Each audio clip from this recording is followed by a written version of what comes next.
for y'all is day 31 of the Winter Bulk at Home workout series. It's also day 2 of my 3-day dry fast. I'm about like 39 hours in.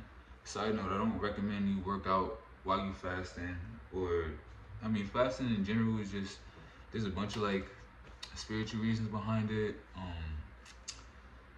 A bunch of stuff I can go on like Healthline and explain, but it's not the video for that. I just wanted to say like, yeah, I'm working out still. That's how I look on day 31.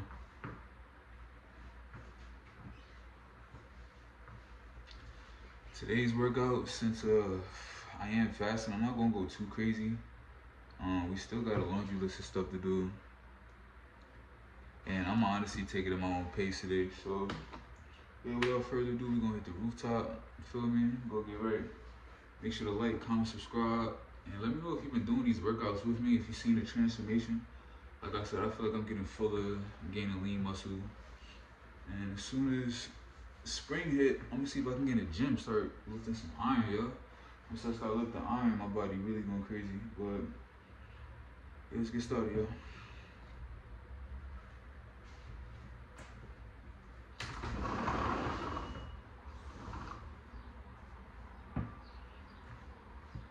If you're looking around at everyone at your work and you wouldn't want to trade places with any of your bosses, you know that this whole thing is not for you. That's exactly what happened to our guest.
Kind of did some basic research, kind of looking into it, but didn't really do anything until maybe 2021. And so that's when we started actually trying marketing and cold calling and stuff like that. So we've been basically wholesaling since 2021. We're in the DFW market of Texas. And so right now we have a small team. It's primarily just me and her. And then we have some VAs that would do our cold outbound reach. And right now we're basically in the process of switching a little bit more to inbound marketing sources like PPC, pay-per lead, and trying some direct mail as well. Okay, got it. So do you remember how much that you and your partner made on your very first wholesale deal? Yeah, on our first wholesale deal, we made 10,000. Also, oh, nice. After this, great. That's amazing. I'm gonna take a shower and then do a cold plunge in my tub. So since it's uncut, I'm gonna just like turn y'all to the side while I'm showering, get dressed, and then hop in the cold plunge. So y'all gonna see that for like 5, maybe 10 minutes. I think 5 is the limit, Google says, but we'll see how it feels. So I guess for whatever reason, yeah, look at that it makes sense to look at on-market deals. And essentially what happened was we found an on-market deal with a real estate agent who she was really nice, and she had this property that needed some work in Halton City area where we live. And we reached out to her and just asked her what they were planning to do with the property. I can't remember how long it was listed on the market, but we reached out to her, and she actually had a different seller that was selling a property that wasn't on the market. So it wasn't the property that we reached out about. It was actually kind of like a pocket listing that she had. So she told us. So a pocket listing means that it's a deal that she's trying to find. Why do people do those in the first place? So it was like a seller that wanted to sell their house, but they didn't want to list it on the market, right? Whereas what a pocket listing is. So pocket listing is essentially, a listing that an agent hasn't listed it yet. It could be for different reasons. Maybe there's some issue with the seller that they just haven't listed it yet, or they're not going to list it. Yeah, well, maybe like they're embarrassed. They're like, oh, I'm a hoarder. I don't want the whole world knowing all these like, you know, issues that I have, but I still need to sell my house. Right, exactly. Got Well, it. Okay. yeah, usually it's something that they're not going to put on the market, or they just haven't done it yet.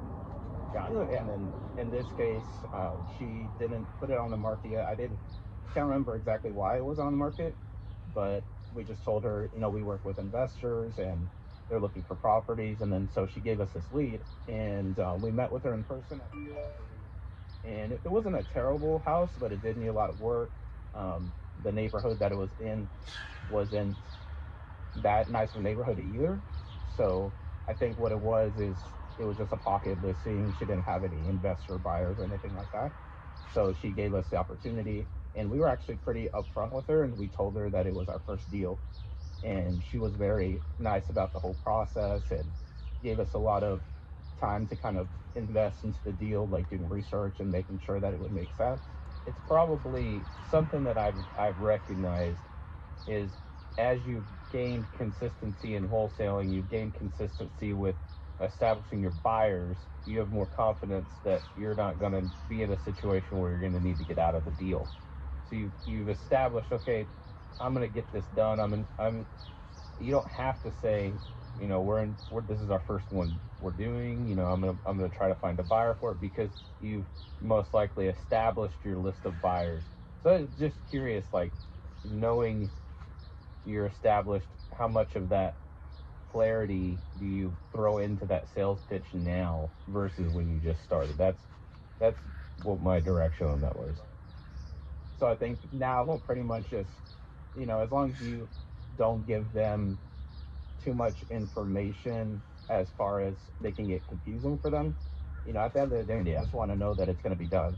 So as long as you take care of it, you know, do what you need to do and make sure that you're working with, you know, both the buyer and the seller, then you should be fine. What other ways did you find? So you found your first buyer was not necessarily the easy button, but it worked out pretty easy for you. How did you establish finding buyers from that point? Because surely not that guy hasn't bought all your deals. How did you build a bit of a buyer's list?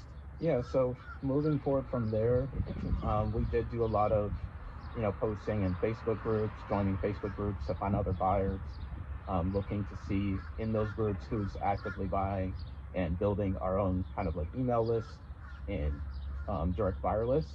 Did you usually have a good idea, like walking through a house, you're like, oh, this is going to be good for David or John, and then you would target those specific ones? Did you pre-qualify the people that were on your buyers list to know what was a good deal for them, or did you just start calling from the top?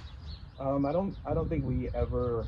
I mean, we had like a couple of like VIP buyers, you know, people that I think in our area, a lot of people will buy pretty much all over the Metroplex as long as it's a good deal, minus a couple of, you know, some downtown areas or things like that.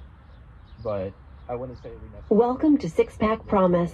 Today's workout will require the following pieces of equipment: a physio ball, Kneetox for 30 seconds. Begin in 5, 4, 3, 2, 1. Put in other groups. Hey guys, if you know you want to quit your job in the next 3 months, make sure you're subscribed to this podcast, because we've got some incredible frameworks with step-by-step instruction that you're not going to want to miss. Also, leave us a rating and review to let us know your favorite parts and why you want to get financial freedom. You kind of have it set up. You have 10 seconds left. VIP would probably buy a majority of your deals, and if they don't want it, then you send it to your secondary. Exactly. And then we also, how many people do you work with? Sprint your tuck planks for 30 seconds. Begin in 5, 4, 3, 2, 1. I'll say that, I mean, for us, we can definitely improve in the buyer list area, and making sure that we have more buyers. What I would say is recently we've been working with some local wholesaling companies as well. So that was another thing I was going to touch on, is that there's some local companies that we'll work with that they'll actually help us. 10 seconds left. typically, we usually have buyers that will be interested in the deal, but there's a couple of local companies that, they have to pick a buyer list or whatever. Physio ball marching planks for 30 seconds. Begin in 5, 4, 3, 2, 1. On a lot of deals or something. Do you get fee if you JV with somebody that's got an established list? Because most likely they're like, oh, this is underpriced, and maybe they could pull in more. Or how do you set your JV agreement up? Is it, hey, whatever it sells for, we split, or do you say this is the price, whatever you want on top?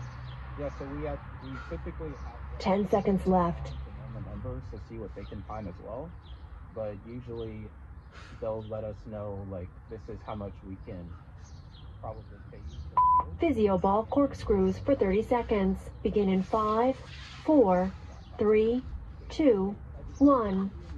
Doing before you got into wholesaling. So before wholesaling, I actually was in college, probably about a year or two before I started wholesaling. But I was in college. I was studying aerospace engineering, and I got an internship at American Airlines in the DFW area, and that's how I met my partner. 10 seconds left. The internship was great and everything. That company was great, but I just knew that I didn't want to do that. I wanted to do something like on my own, and so that's how 30 seconds rest. later on left school and then started doing different things like side hustles and stuff like that. You could say, yeah. Could you remember why exactly you wanted to do something on your own? I think for me it was during the internship. Just to make it like a short story, there was a day where one of my coworkers he asked me like what day it was. 10 seconds left. Oh, I don't know what it is, what today is, because we had a really long shift. And so he asked another person, and basically Physio ball wall plant crunches for 60 seconds. Begin in 5, 4, 3, 2, 1. And so to me, I was like, I don't know if I looked around in the office, and I was the youngest one because I was the intern, and everyone was, a good 10, 30, 40 years older than me. So for me, it was like, if I keep doing this, it's got to be kind of like what my future looks like. Yeah. For me, Austin, is that somebody you've got to switch places with? To be Right. No, that's a wake-up call. You had that early.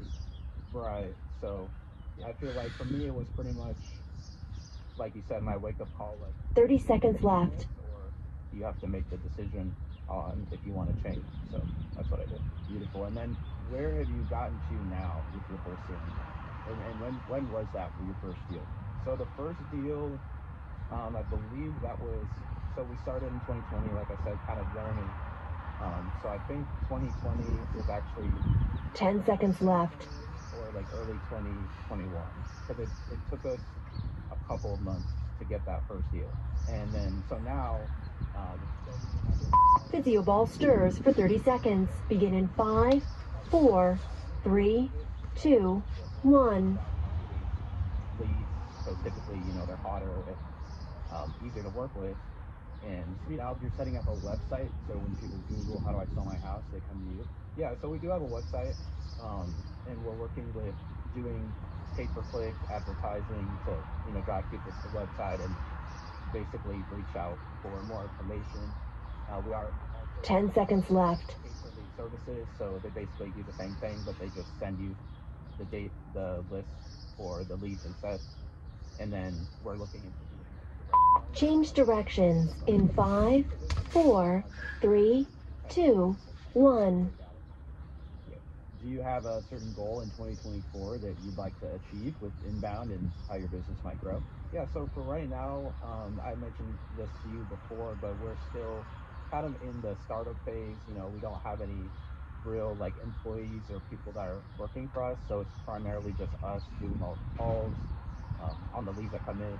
And 10 seconds left. our goal this year is to just get a lot more consistency. We still have months that we do a lot of deals, and then other months. Congratulations, you've completed today's workout. So for right now, for us, it's just getting that consistency, and then hopefully our goal is to just bring in a couple people and have a small team, small virtual team, to where we don't have to do, the day-to-day things, and we can just focus on managing, the whole operation. How do you divide up your responsibilities? So what she's doing right now is she's calling all of the new leads that come in. So they've usually said that they have some kind of interest, and then she basically qualifies them to see if they're worth giving an offer, and then if they are, then she'll pass them all to me, and then I'll take them through a process, and then I'll give them an offer if it makes sense. Okay, got it. Do you have any advice for somebody who's just starting out? I would say that definitely get some information, a good amount of information before you start. I think some people they either jump into it without any information, or they get too much information. So I think it's good to get a base level of information so you know what you're doing, and then kind of get into it. Or if you can, hire a mentor, join the Facebook group. You guys go on your guys' podcast and get the information from your guys' podcast and other people.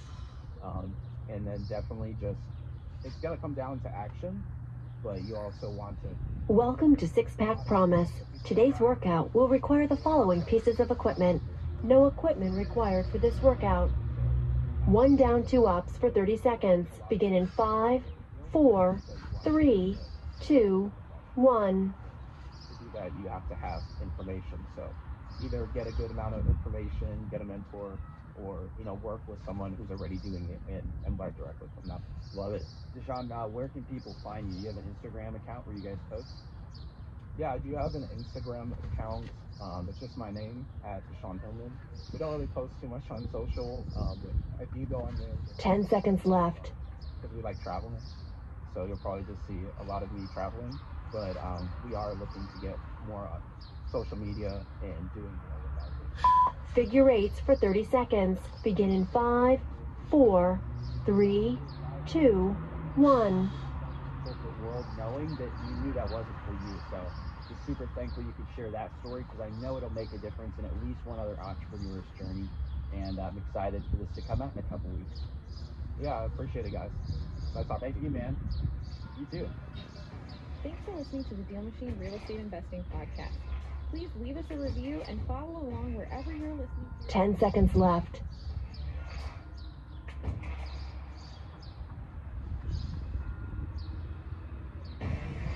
This was for anyone who knows. The Kobe Crunch for 60 seconds. Begin in 5, 4, 3, 2, 1. Didn't have to go back to Korea and serve in the military when his visa was to expire. So they knew if they started a business, he could apply for a new business visa. And his life was literally on the line in order to make this business model work. They decided to get their first wholesale real estate deal where they made $30,000 in college by looking at properties that were to be inherited after the owner was deceased. This is this podcast for 10xing your income. My name's David Lecco. I created a process that's helped 10,000 people close 30 seconds left. wholesale deal in all 50 states. And my co-host is Ryan Haywood, who made $8,500 on his first wholesale deal in 2019, and he's done 425 deals now. Matthew, how did you make $30,000 on your first wholesale deal? Well, I wish it was as easy as it was back then. 10 seconds left. We're in college, and he's from South Korea. He needed a business visa, and some buddies were reading some books about wholesaling, and they're like, telling me about 30 seconds rest. This is not real. This can't actually be a thing. And over my spring break, we said, let's try it. And we drove down to Franklin, Tennessee, the probate court, the Chancery Courthouse. And we went through, the old ladies let us into the back, and we flipped through all the files and pulled out all the probate. 10 seconds left. Back when we had to do it ourselves, and just wrote down everyone that was inheriting a house on a piece of paper. And then we took a yellow notepad. Recliner elbow to knee tucks for 60 seconds. Begin in 5, 4, 3, 2, 1. And our first deal came from a lady who inherited a property from her dad. It had a reverse mortgage. It was going into foreclosure. She she lived in North Carolina and hadn't seen him in years. And I don't know, man, we just told her we could buy it. You know, we now tell people we'll wholesale it for them. But back then, you know, we're just like, we're cash buyers and we're going to figure it out. She drove down and we didn't know what we were doing. We brought in like a clipboard and like a sheet and we're like, you know, scribbling stuff as we stared at the walls and stuff.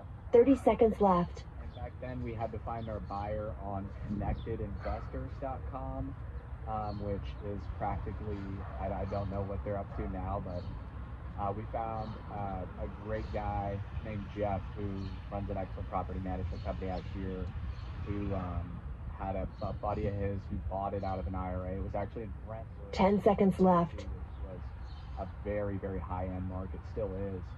So we actually put our first deal under contract at like 320. 90-90 crunch for 60 seconds. Begin in 5, 4, 3, 2, 1. We paid ourselves like $7,000. Moved into like the dumpiest apartment you could ever find. It was like $500 a month. Left the rest of the company and just repeated. Figured out foreclosure, and it was really history from there.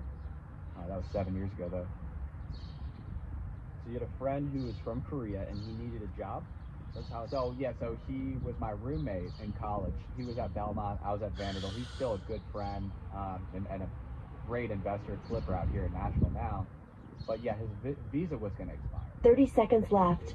Visa, he was going to have to go serve in the Korean military. And so he's like, by all costs, we got to figure this thing out. And this was the only thing where it really seemed like magic, you know, $400, $300 in mail stamps, and you could make 30 grand. We really did. 10 seconds left. And we just built a business. It was called Hell Network Partners back in the day. Made a lot of good connections, a lot of good friends. Standing ab twists for 60 seconds. Begin in 5, 4, 3, 2, 1. College try, and it really worked. And you said you went to the courthouse and you found people that were going to be inheriting the property, right? Yeah, so we actually went to probate court. Chancery Court in Tennessee is where it's at. And we went into the back, and Chancery is where you're going to get like your probation court, your probate court, conservatorships, you know, child support, stuff like that. It goes into our Chancery Court. 30 seconds left. And you can go up in Williamson County. It's a bunch of, you know, 50 to 60-year-old sweet ladies. And we walked in and we're like, yeah, can we just go through all of the wills? Can we just go through all of the petitions? And she's like, what? And we're like, yeah, can we just like, you know, we're here just to collect some data for work. And they're like, yeah, I guess it really never. 10 seconds left. We went to this back room and they just pulled out these file cabinets. And all the wills that had been filed were in there. Congratulations, you've completed today's workout. Inherited a property here. And we wrote it down. And we just wrote the address they inherited and who inherited it. And honestly, we messed up a lot. Like, we were mailing nursing homes because we just assumed that wherever someone died, that must be the home they owned. And so we were getting calls of like, hey, sounds like you want to buy my nursing home. And I'm like, yeah. And he's like, you idiot, that's where my parents died. I'm like, hey, I'm so sorry. Like, it's a mistake. But yeah, I mean, we got really blessed and really lucky. We really believe in, you know, God and the power of the universe and stuff just to get us started. Manifestation, and when there's a will, there's a way. So literally a will was involved. No pun intended. Yeah, exactly. So when it lists the will, did it have their contact info? It didn't. It just had their mailing address. So we were just mailing yellow letters.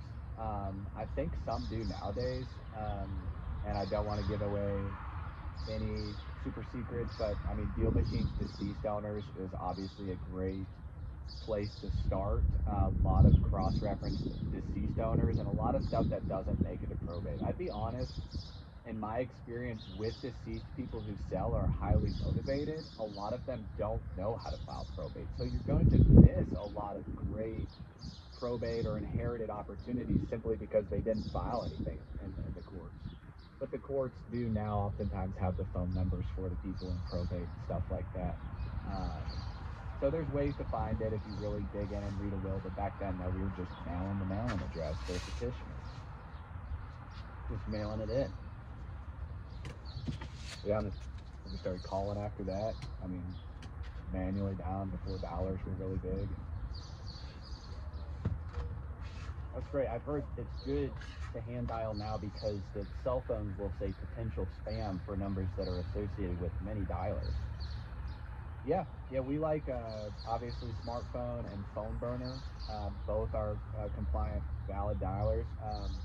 What I really believe now is go with the realtors.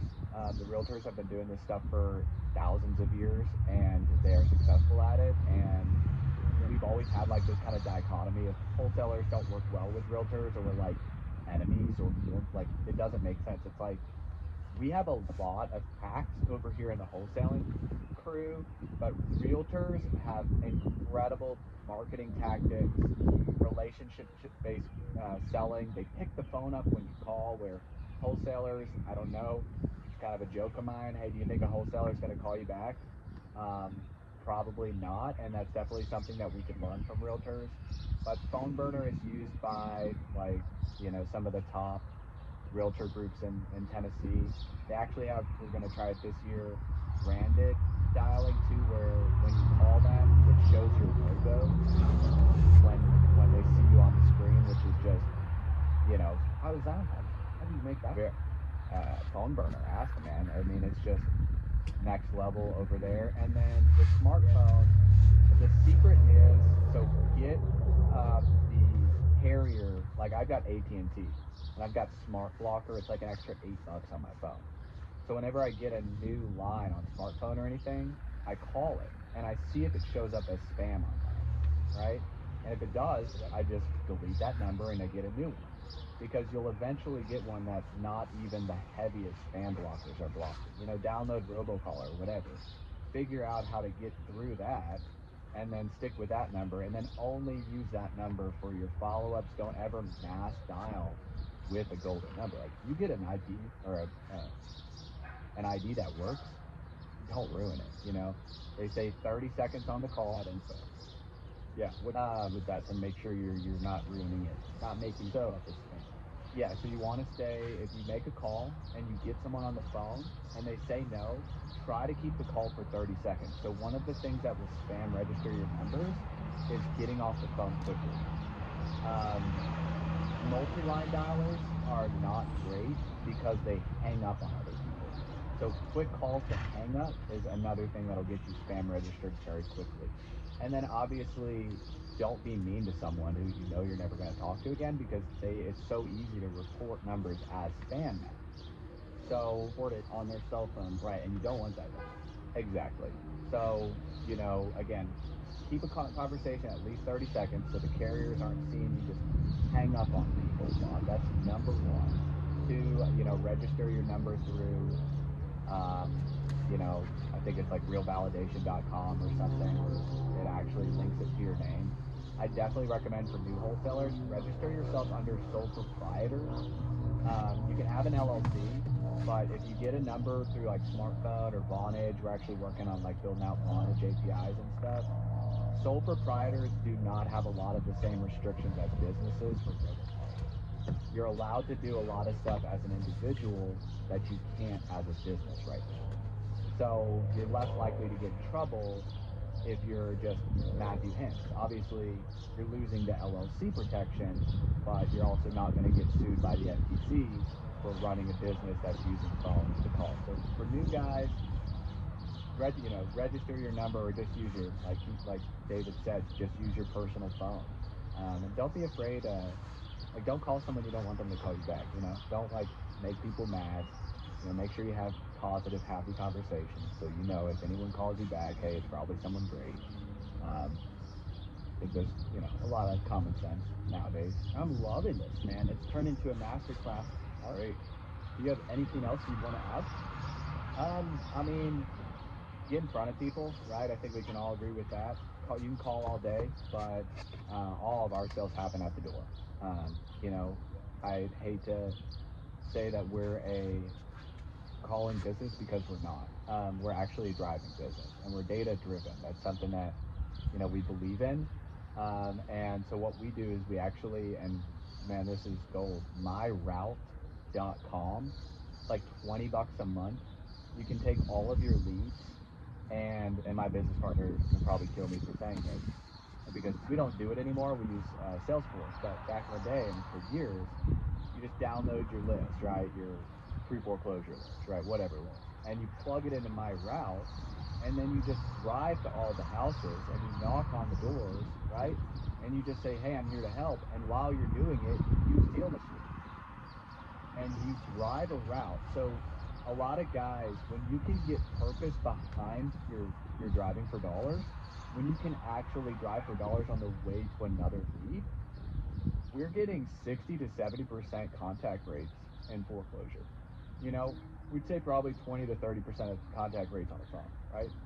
Deal Machine can route you to a list of properties in the most efficient way with GPS directions to allow you to make the best use of your time, whether it's a tax delinquent list that you pulled from Deal Machine and want to drive and door knock to get a better response rate than mailing or cold calling, or if it's a list that you've actually got somewhere else and you want to import it to Deal Machine, it's a perfect feature that you already have access to if you have the app. And if you don't, you can start a 7-day trial at dealmachine.com/pod and get $35 on us of free mail.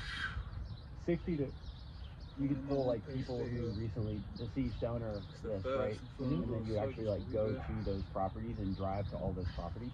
Right. So you pull your tailored list. Again, some of the big features that we're really experimenting with Deal Machine on includes loan to values. So we love the fact that we now can see loan to value and we can see estimated value. So first thing, know your market, right?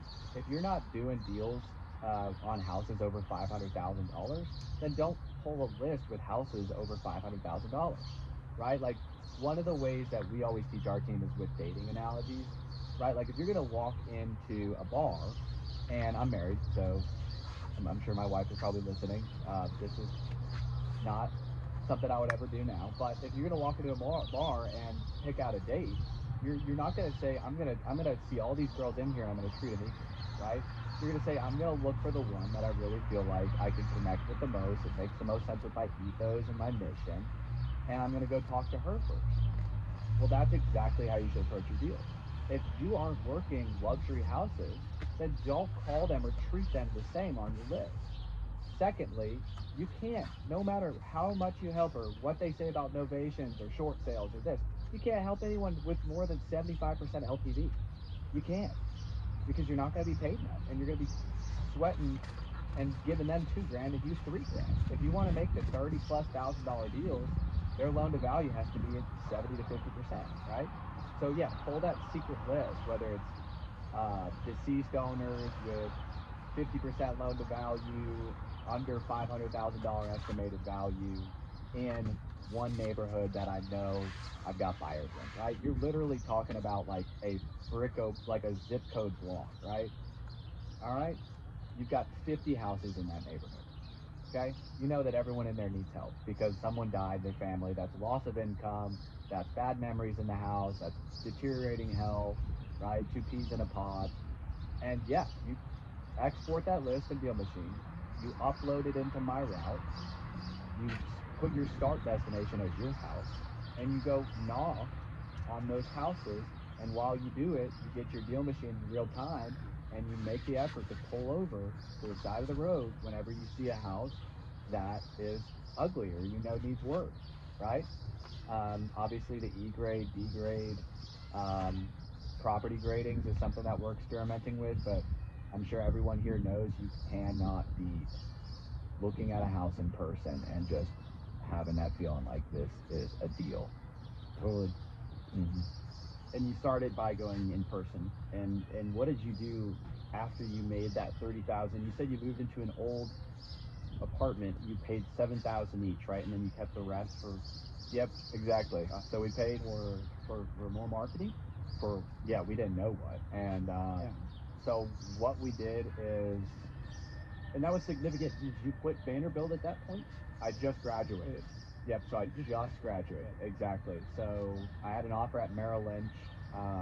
to be a financial advisor. My mom's like, "Oh, you're amazing, take it." And I was like, "No, I'm gonna do this business, and I'm gonna live in this shack that floods all the time, and and we're gonna." And I was reading a lot of Thoreau and Emerson and stuff, and doing a bunch of stuff that I shouldn't have been doing, and figuring life out. But I started we just had I was using my phone, you know, it was the only way, and we were pulling foreclosures and skip tracing them um, with white pages, which shout out white pages. We still use white pages for deep prospecting to this day. Deal Machine is on with deep prospecting too. We're having our VAs experiment with the deep prospecting, and I mean by deep prospecting, it's definitely a buzzword for 2024. That's when you have exhausted trying to reach someone, call their friends, call their family, call their relatives, call their tenants, right? And try to reach someone else. So Deal Machine's feature with the unlimited skip tracing, where you can scroll through and see a bunch of different owners, is something that we're really excited about and hope to be able to use more and more. But we were using white pages to get the numbers in, and then my second deal came from a foreclosure, because I think that's what it was. It was like we didn't target foreclosure as our first round, but our first deal was in foreclosure, so we're like, oh, just shiny objects in foreclosures must be where it is. Our second deal was like 27 grand in foreclosure, and then from there, I think we got desperate. Like, I think I was just like, man, no one's picking these phones up, so I just started randomly driving people in foreclosure, and we were using Airtables on the road and marking if we contacted them and stuff, and then we were like, okay, well, what if we systemized it like UPS and made a route? And man, I've had probably 10, 15 different drivers and people I've taught to wholesale work under that model. And we've really, really systemized it now with some higher end stuff. But that right there is a $0 to $100,000 wholesale model where you don't have any money at all, but you got a car, whether you're Uber driving. I mean, this data is free, right? I mean, whether you're spending the minimum or the trial or Deal Machine, and you just pull that tiny list and you just derive those houses while you got your Uber turned on, or you're dedicating a few days a week, and then you're building your own list. I would pay, I'm sure you guys feel the same way, I would pay for everyone's drive for dollar. Like, I wish there was a way to just be like, hey, where are all the where's the drive for dollar lead graveyard? Because I know so many people have just scoured my town looking for leads, and I'm like, and they probably, it's like that digging for gold metaphor where like they just stopped right before that hitting that vein, or they didn't mark it at all. right? And I'm out here like doing it myself. But yeah, I mean, if you can put a purpose behind your driving for dollars, that's definitely jet fuel to a wholesale career. And what are some goals you're looking forward to in 2024? We plan or like to make $3 million in wholesale revenue. I'd like to put $1 million in my pocket, 10 deals a month, $100,000 a month or more. Me and my wife have a goal of moving south. We're talking about starting a family, all that good stuff. Well, thank you, Matthew, so much. Yeah. Really appreciate you sharing your story, and this is coming up definitely. to use this stuff. Cool. Yeah, well, we love Deal Machine, and we appreciate the opportunity to be on here. And we're excited to tune in and see what else people are doing, and continue to be a part of the community. I appreciate y'all having me on. You're welcome. All right. Have a great day, man. Thanks for listening to the Deal Machine Real Estate Investing Podcast. Please leave us a review and follow along wherever you're listening to your podcast.